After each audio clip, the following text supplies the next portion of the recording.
dipersembahkan oleh Maktur Travel Umroh dan Haji. Ya pemirsa, Anda kembali di Berita Satu Sore, kita masuki informasi terkait dengan ibadah haji pemirsa. Di Madinah, Arab Saudi terdapat percetakan Al-Quran terbesar di dunia, yaitu Kompleks Percetakan Al-Quran Raja Fahd atau King Fahd Complex for Printing the Al-Quran. Tempat yang berdiri sejak 1984 ini pemirsa mampu memproduksi jutaan mushaf setiap tahun dan menjadi salah satu destinasi yang kerap dikunjungi oleh jemaah haji.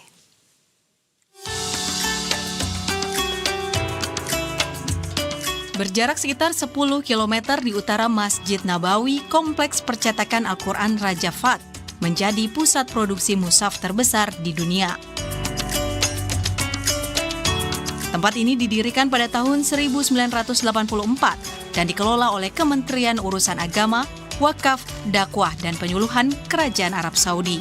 Setiap tahun, kompleks ini mampu mencetak sebanyak 18 hingga 30 juta mushaf Al-Quran. Dalam satu hari, produksi dapat mencapai puluhan ribu eksemplar yang didistribusikan ke berbagai negara. Proses pencetakan di tempat ini dilakukan dengan pengawasan ketat. Setiap lembar Al-Quran diperiksa secara manual oleh ratusan ulama dan penghafal Al-Quran. Apabila ditemukan kesalahan, seluruh lembar dalam satu batch akan dimusnahkan. Meski menggunakan teknologi modern, naskah induk Al-Quran yang digunakan tetap berasal dari tulisan tangan para kaligrafer ahli. Naskah tersebut kemudian diproses secara digital untuk diperbanyak. Tak hanya mencetak mushaf standar, kompleks ini juga memproduksi Al-Quran Braille untuk tunanetra, serta terjemahan dalam lebih dari 70 bahasa, termasuk bahasa Indonesia. Bagi jemaah yang berkunjung, kompleks ini dibuka setiap Minggu hingga Kamis, pukul 8 pagi sampai 12 siang waktu setempat. Pengunjung juga berkesempatan mendapatkan satu mushaf Al-Quran gratis selama persediaan masih tersedia. Masya Allah, keren banget dan terharu sekali ya. Ternyata pabrik yang besar banget ya. Wanginya harum. Harum banget sebelum masuk sini. Ada bedanya nggak Bu sebelum melihat pabriknya sama setelah melihat pabriknya nanti pada saat membaca Al-Quran? Yang penting kita cinta Al-Quran.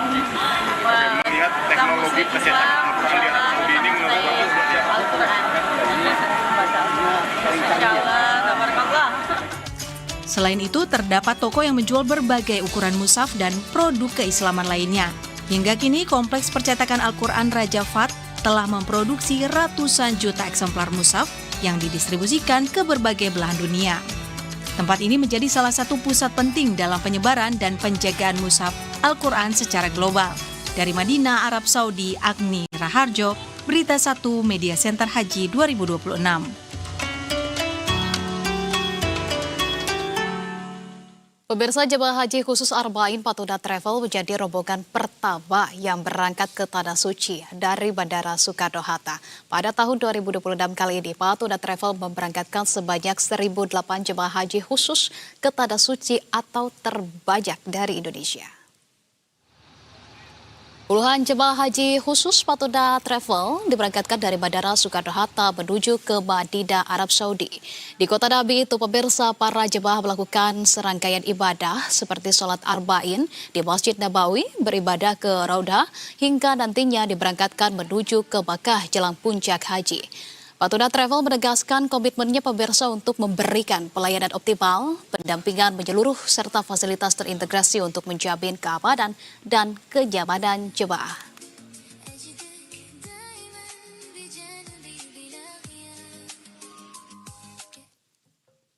Di sisi lain, pemirsa, kantor imigrasi kelas 1 khusus TPI Bandara Soekarno-Hatta menggagalkan puluhan upaya keberangkatan jemaah calon haji non-prosedural menuju Arab Saudi sepanjang April hingga Mei 2026. Total ada 51 orang yang dicegah berangkat setelah petugas menemukan kejanggalan dalam dokumen dan hasil wawancara.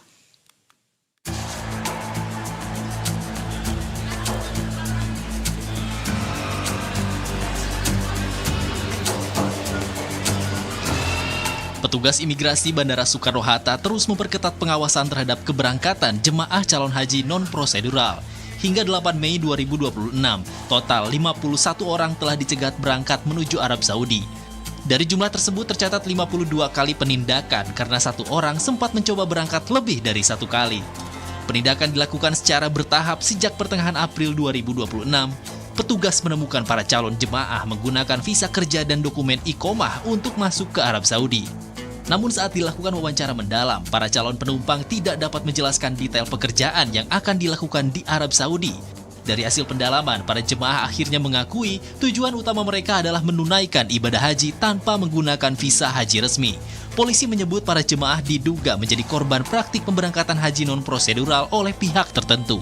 Visa yang digunakan masih sama dengan skenario sebelumnya. Visa kerja pertama, menggunakan visa kerja dan iqomah. Ketika kita berbicara iqomah, mereka artinya sudah pernah ada di Arab Saudi sebelumnya. Lebih lanjut, para jemaah mengaku telah membayar biaya keberangkatan hingga 250 juta rupiah dengan harapan bisa menunaikan ibadah haji tanpa visa resmi. Polisi mengimbau masyarakat agar tidak tergiur janji pemberangkatan haji non-prosedural karena berisiko merugikan jemaah sendiri. Wahroni, Berita 1, Tangerang, Banten. Sebelumnya, pemirsa, Kementerian Haji dan Umroh telah mengimbau masyarakat agar tidak tergiur tawaran berangkat haji tanpa antre. Selain melanggar aturan, masyarakat juga berisiko mengalami kerugian jika pemberangkatan tidak sesuai prosedur resmi yang ditetapkan oleh negara.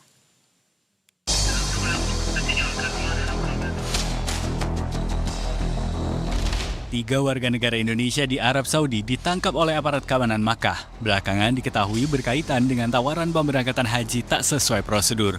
Menanggapi hal itu, Kementerian Haji dan Umroh kembali mengingatkan masyarakat agar tidak tergiur dengan berbagai iming-iming berangkat haji tanpa antre. Selain melanggar aturan, masyarakat juga berisiko mengalami kerugian jika pemberangkatan tidak sesuai prosedur resmi yang ditetapkan negara. Menteri Haji dan Umroh Muhammad Irfan Yusuf mengatakan pihaknya telah membentuk Satgas Pencegahan Haji Ilegal pada tahun ini. Satgas itu ditempatkan di sejumlah bandara embarkasi untuk mendeteksi warga negara Indonesia yang berangkat tanpa menggunakan visa haji resmi. Kita memang sudah menyiapkan tim Satgas Pencegahan Haji Ilegal yang terdiri dari kami Kementerian Haji, pihak kepolisian, dan pihak imigrasi.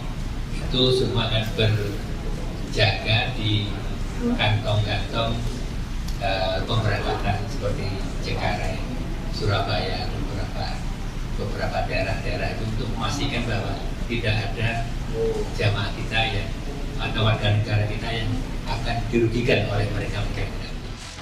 Gus Irfan menegaskan masyarakat tidak boleh tergiur dengan tawaran haji tanpa antre karena berisiko melanggar aturan dan merugikan calon jemaah sendiri. Menurutnya, Satgas Pencegahan Haji Ilegal melibatkan Kementerian Haji dan Umroh, kepolisian, serta imigrasi yang bersiaga di titik-titik pemberangkatan. Langkah pengetatan ini diklaim berhasil menekan jumlah jemaah yang berupaya berangkat menggunakan visa non-haji.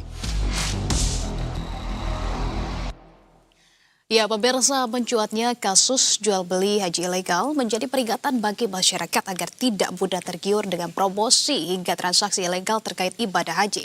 Dan untuk mengulasnya secara mendalam, pemirsa telah hadir di studio Semesta Biodiverse Peak 2, Ketua Umum Serikat Penyelenggara Umroh dan Haji Indonesia Sapuhi, sekaligus Direktur Utama Patuna Travel, sudah ada Pak Syam Resviadi. Pak Syam, Assalamualaikum, selamat sore. Waalaikumsalam warahmatullahi wabarakatuh. Selamat sore, Mbak. Baik, terima kasih Pak Syam sudah berkenan meluangkan waktu di studio kami. Ini kalau kita lihat dari tayangan sebelumnya, karena sudah ada sejumlah kasus-kasus begitu terkait dengan WNI yang kemudian ditangkap lantaran terlibat dengan jual beli haji ilegal di Mekah. Nah, sepengetahuan Pak Syam mungkin bisa disampaikan seberapa sering sih Pak Syam terkait dengan kasus ini terjadi dan juga modus-modusnya apa yang paling sering ditemukan? Apakah di tahun 2026 ini juga sudah ada pergeseran modus barukah yang biasanya digunakan oleh para oknum-oknum ini? Ya, pada dasarnya di tahun 2026 ini kasus pertama yang terjadi. Kenapa demikian? Karena di tahun sebelumnya, 2025, 2024, masih memungkinkan visa yang dimaksud oleh mereka yang sekarang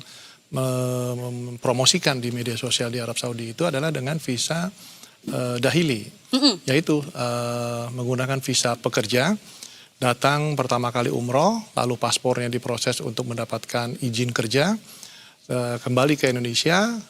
Pada saat musim haji mereka datang, walaupun tidak melalui langsung kota Jeddah atau Madinah, biasanya mereka transit dari kota Riyadh, lalu ke Madinah atau ke Jeddah. Nah, itu paspornya langsung diganti dengan sebuah kartu iqomah atau kitasnya kalau di Indonesia gitu ya, izin sementara. Tapi itu Kemudian kartu identitas itu dibelikanlah semacam tasreh untuk berizin haji bagi ekspatriat atau penduduk lokal. Nah, karena ini adalah tenaga kerja, dianggap ekspatriat yang boleh membeli produk haji Arafah Minanya. Nah, sehingga mereka punya izin tasreh. Nah, sejak tahun ini, 2026, izin tasreh ini bagi mereka yang punya KTP itu hanya boleh setelah tinggal selama 6 bulan. Oke. Dan itu sering di media sosialkan, dipromosikan atau diinformasikan oleh pihak konjen haji kita di Jeddah.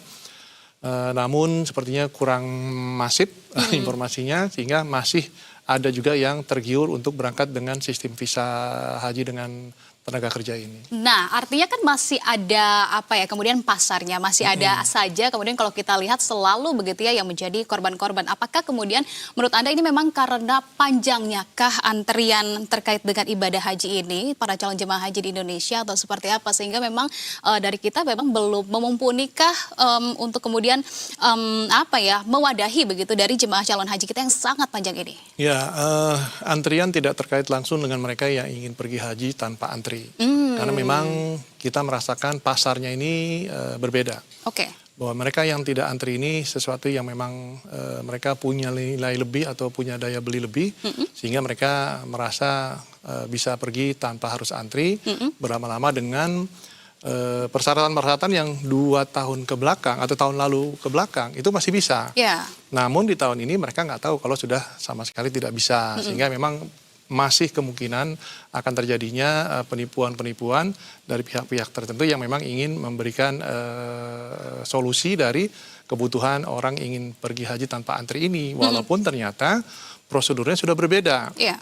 Tidak lagi 1 bulan datang, habis umroh di bulan Ramadan atau Syawal. Mereka kemudian pergi haji lagi, udah bisa dapat tasrih tadi, izin untuk pergi haji dan antara Arafah dan Mina itu beli tenda di sana, dan nyata sekarang tahun ini nggak bisa. Oke. Harus minimal 6 bulan sudah tinggal di Arab Saudi. Oke, kalau kita melihat dari kasus ini sebetulnya Pak Syam, apakah kemudian juga ada resiko tertentukah yang bisa saja nanti dialami oleh para jemaah, terlantar atau lain sebagainya, bahkan mungkin tidak diberangkatkan atau sulit untuk kembali? Ya, selama dia datang di Arab Saudi dan kemudian pihak vendornya itu memberikan tasreh, insya Allah tasreh itu sebagai alat dia bisa berhaji. Okay. Dia resmi bisa pulang dan pergi ke Arab Saudi. Tetapi kejadian yang kita lihat di media sekarang ini adalah bahwa 3 orang itu mempromosikan, tetapi mereka bukan pihak legal yang memang bisa mengeluarkan visa itu sendiri. Okay. Sehingga ini unsurnya penipuan dan itu diketahui oleh pemerintah Arab Saudi yang akhirnya mengambil tindakan untuk ditangkap karena tidak lagi sesuai dengan aturan yang baru yaitu minimal 6 bulan. Oke, itu menarik. Artinya tapi kalau kita lihat dengan kasus terbaru saat ini begitu ya yang beredar di media sosial, sebetulnya ini samakah dengan kasus-kasus haji non prosedural yang lain yang sebelumnya juga ada memang karena ada dugaan jaringannya kah kalau menurut Anda atau mungkin ada mata rantai bisnisnya di sana seperti apa kalau pandangan dari Pak Syam? Kalau melihat dari karakter orang yang ditangkap tahun ini, itu tidak ada kaitan dengan pemain bisnis ini tahun sebelumnya. Oh, oke. Artinya mereka yang main di tahun lalu, mereka udah tahu bahwa tahun ini nggak bisa. Baik itu orang Indonesianya maupun orang Indonesia di sana maupun orang Saudi yang memang memberikan fasilitas izin tinggal itu. Sehingga mereka sudah tidak ada, tapi ini dimanfaatkan oleh oknum-oknum yang mencari kesempatan bagi mereka yang belum tahu aturan ini. Nah, inilah akibatnya. Sehingga kita dengar juga dari tadi ada berita dari Cengkareng bahwa ada sekian puluh orang juga ditangkap karena sudah tidak mungkin mereka berangkat ke sana ternyata belum pernah datang umroh 6 bulan sebelumnya. Apalagi baru mau berangkat atau mungkin diketahui bahwa berangkat nanti kemarin di bulan Syawal atau Ramadan. Sehingga nggak memungkinkan tiba di Saudi akan mendapatkan tasreh izin haji dari partner dia yang ada di Arab Saudi. Sehingga resiko yang mereka dapatkan adalah? Sebagai pendatang ilegal, ya bisa ditangkap, bahkan bisa langsung dipulangkan dengan penerbangan di mana yang mengizinkan dia terbang ke Arab Saudi.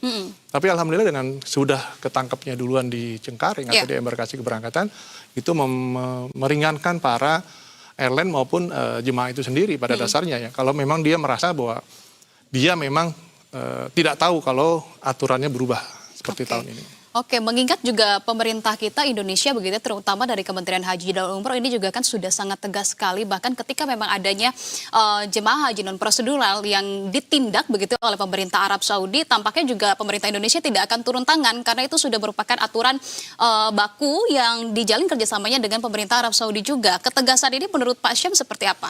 Saya pikir sudah ya, Kementerian Haji dan Umroh kita dari Pak Menteri maupun Pak Wakil Menteri sudah bekerjasama dengan Kapolri untuk menangani hal-hal seperti ini, dan ini sudah terbukti dengan pihak kepolisian sudah menanganinya di embarkasi Soekarno-Hatta. Dan itu bukti kalau komitmen dari pemerintah Indonesia menjalankan kerjasama dengan pemerintah Arab Saudi dalam hal urusan haji ini sudah berjalan dengan baik. Sudah dengan ditentukan, sudah dilakukan lah oleh pemerintah kita. Nah, tapi kalau kita melihat karena terbongkarnya kasus ini, betul begitu memang sudah dilakukan penindakan oleh pemerintah, begitu juga dengan pihak keimigrasian, tapi ada sempat hampir terjadi. Nah, menurut Pak Syam sendiri mungkin celah regulasinya kah? Apa yang kemudian dimanfaatkan juga begitu oleh pelaku jual beli hingga haji ilegal ini? Apakah memang penindakan yang diberikan oleh pemerintah dinilai saat ini memang sudah cukup efektif kah? Dengan adanya pencegahan itu sudah cukup efektif atau masih harus ada yang ditingkatkan lagi? Untuk pertama saya pikir sudah cukup. Karena ini awal dari tahun pertama aturan baru diterapkan oleh pemerintah Arab Saudi, sehingga dengan reaksi cepat dari pemerintah kita, Kementerian Haji dan Umroh kita bekerjasama dengan Kapolri, dengan kepolisian, udah ada tindakan-tindakan yang terjadi penghalangan keberangkatan dari para calon jemaah yang merasa legal, tetapi sebenarnya mereka sedang tidak legal. Namun masalahnya adalah kalau yang ditangkap ini adalah korbannya, ya harus dicari siapa nih yang memberikan informasi atau memberikan fasilitas agar mereka berangkat sampai akhirnya ketahuan di terminal Soekarno-Hatta. Ya, tentu itu sangat penting sekali untuk menjadi catatan begitu ya bagi pemerintah. Nah, Pak Syam, jika tadi kita sudah membahas begitu terkait dengan jual beli haji ilegal, mungkin saat ini kita akan juga membahas terkait dengan keberangkatan jemaah haji khusus. Ini saya juga penasaran begitu ya, karena Pak Syam juga sudah ada di sini, jadi tepat sekali waktunya untuk menanyakan persiapan terkait dengan keberangkatan calon jemaah haji khusus seperti apa. Tadi juga dalam tayangan sebelumnya sudah disampaikan, sudah memberangkatkan kloter pertama ya, dan ini terbesar untuk di Indonesia. Jangan dibilang terbesar, tapi termasuk salah satu yang besar. Termasuk salah satu yang besar. Ya, memang betul, tanggal 2 Mei yang lalu kita sudah memeratkan gelombang pertama, karena itu paket Arba'in, dan kita punya program paket Arba'in itu sebelum haji, sehingga diberangkatkan lebih awal. Dan alhamdulillah mereka sedang di Madinah sekarang, bahkan alhamdulillah tidak ada satupun dari laporan yang sudah gagal program Arba'innya, terutama untuk ibu-ibu gitu ya, karena ada masa menstruasi dan seterusnya. Sehingga program ini masih berjalan. Kemarin mereka baru saja keliling ziarah kota Madinah. Sekarang sedang melanjutkan program sholat Arba'in berimam dengan Masjid Nabawi. Oke, nah tapi sebetulnya kalau ingin kemudian mengikuti juga begitu program yang dimiliki oleh Patwira juga, sebetulnya apa yang harus dipersiapkan mungkin bagi para calon jemaah haji ini nih Pak Syam? Ya, yang pasti adalah kesiapan fisik dan mental, terutama sih mental. Penting ya Pak Syam? Karena mental akan berpengaruh kepada fisik. Sekuat-kuatnya fisik, tapi mentalnya nggak kuat, dia akan mempengaruhi fisiknya jadi tidak kuat juga. Karena sering terjadi hal-hal seperti itu pada saat kita menemui jemaahnya tidak kuat mentalnya, tiba-tiba sakit dan seterusnya. Nah ini yang harus kita jaga, pemberian tentang kondisi-kondisi yang ada di Arab Saudi, apakah itu cuaca, apakah itu karakter orang Saudi, peristiwa-peristiwa yang memang sering terjadi di perhajian, ada ini, ada kasus itu dan segala macam, tanpa membuat mereka ketakutan, tapi harus siap secara mental. Itu kebiasaan yang memang terjadi selama proses perhajian. Artinya apabila terjadi hal-hal seperti itu kepada para jemaah, ya harus siap. Itu adalah hal biasa, bukan hal yang luar biasa, sehingga abaikan dan kita fokus kepada niat ibadah kita untuk ibadah kepada Allah Subhanahu wa Ta'ala dalam berhaji. Oke, nah saya ingin mempertegas lagi kalau tadi Pak Syam begitu ya menggunakan bahasa peristiwa-peristiwa semacam itu begitu. Mungkin untuk lebih jelasnya sebetulnya seperti apa yang mungkin saja akan dihadapi oleh para calon jemaah haji? Ya contohnya cuaca panas gitu ya, tidak disangka panasnya sampai 40 derajat lebih, baik di kota Madinah maupun di kota Mekah. Sekarang dari laporan cuaca yang ada, sehingga jemaah yang sekarang tahunnya di Indonesia adalah paling tinggi 35 mungkin ya, itu beda dengan 40. Sehingga secara mental mereka harus siap untuk itu, sehingga ya harus mempersiapkan seperti adanya payung atau topi atau hal-hal yang memang tidak langsung dirinya berhadapan atau ketemu dengan matahari secara langsung gitu ya. Sehingga pada saat dia berjalan akan jauh berbeda, sesak napas karena keringnya udara kelembaban di Mekah, di Madinah. Juga tiupan angin yang panas dari sekitar bukit-bukit di sekitar kota Mekah maupun di Madinah. Oke. Itu salah satu, dan kemudian juga mungkin ada karakter orang akibat dari cuaca yang seperti itu, emosi, marah, dan segala macam, ya harus kita redam. Agar tidak ikut emosi dengan yang tidak penting. Oke. Bagaimana dengan petugas untuk kemudian mengatasinya yang sudah memang diberikan arahan begitu ya? Alhamdulillah petugas kami sudah punya pengalaman dalam umroh dan berhaji, minimal 2 kali haji yang saya seleksi tahun ini, sehingga para mutawif pun saya syaratkan harus memiliki igoma atau kartu izin resmi tinggal di Arab Saudi untuk melayani para tamu-tamu kita gitu ya. Sehingga para petugas-petugas kami dari tim dokter, tim pembimbing ibadah maupun kru kami insya Allah siap membantu para jemaah karena sudah sekian kali pengalaman dalam mengurus haji maupun umroh yang selama ini kita jalankan. Oke, tentu sangat terpercaya begitu ya, tapi kalau kita lihat dari tahun ke tahun sebetulnya apakah ada karakteristik yang berbedakah dari para calon jemaah haji ini, mengingat juga di tahun 2026, apa yang kemudian bisa dipelajari dari tahun sebelumnya, di tahun 2025 yang sangat di-highlight oleh Pak Syam terkait dengan para calon jemaah haji ini, ada kendala-kendala tertentukah yang terjadi? Tidak banyak Mbak, ada 1-2 saja, sebagai catatan kecil saja. Memang ini akibat dari keeksploran para jemaah itu pengen lebih gitu ya. Padahal sebenarnya itu di luar program yang kita berikan. Contohnya pengen sholat sunnah lebih banyak daripada yang sebelumnya. Motivasinya bagus untuk ibadah, tetapi akhirnya menurunkan kualitas fisik dia pada saat untuk melakukan kewajiban, dan apalagi itu rukun haji itu sendiri. Nah ini yang pokok, sehingga mohon ikuti saja apa yang sudah kita programkan, baik itu pemerintah Indonesia maupun kita sebagai pelaku swasta. Apa yang kita lakukan itu atau yang kita beruangkan itu adalah demi kebaikan para jemaah sendiri. Oke, itu menarik ya, kondisi-kondisi tertentu para calon jemaah haji yang biasanya begitu ya terjadi namun tetap bisa ditangani. Nah, tapi mungkin saya juga ingin, karena ini langsung begitu ya dari narasumber yang konkret juga, tipsnya Pak Syah, mungkin bagi para calon jemaah haji apa yang harus dilakukan agar setiap ibadahnya bisa berjalan dengan lancar, selain tadi untuk tentunya fisik yang harus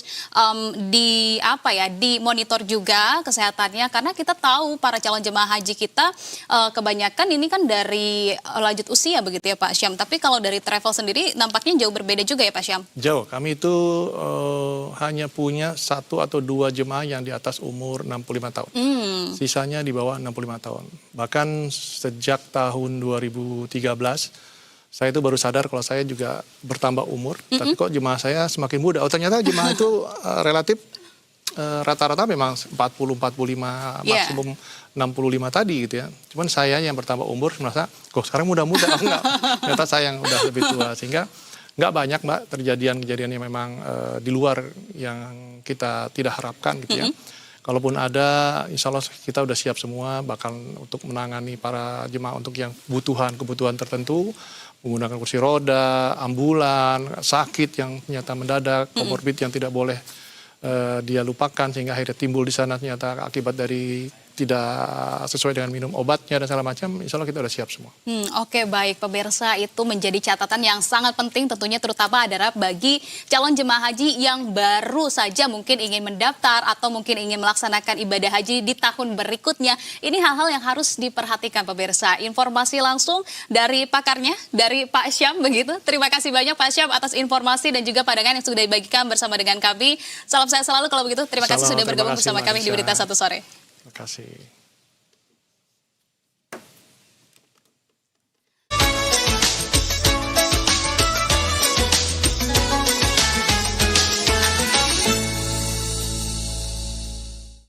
Dipersembahkan oleh Maktur Travel Umroh dan Haji.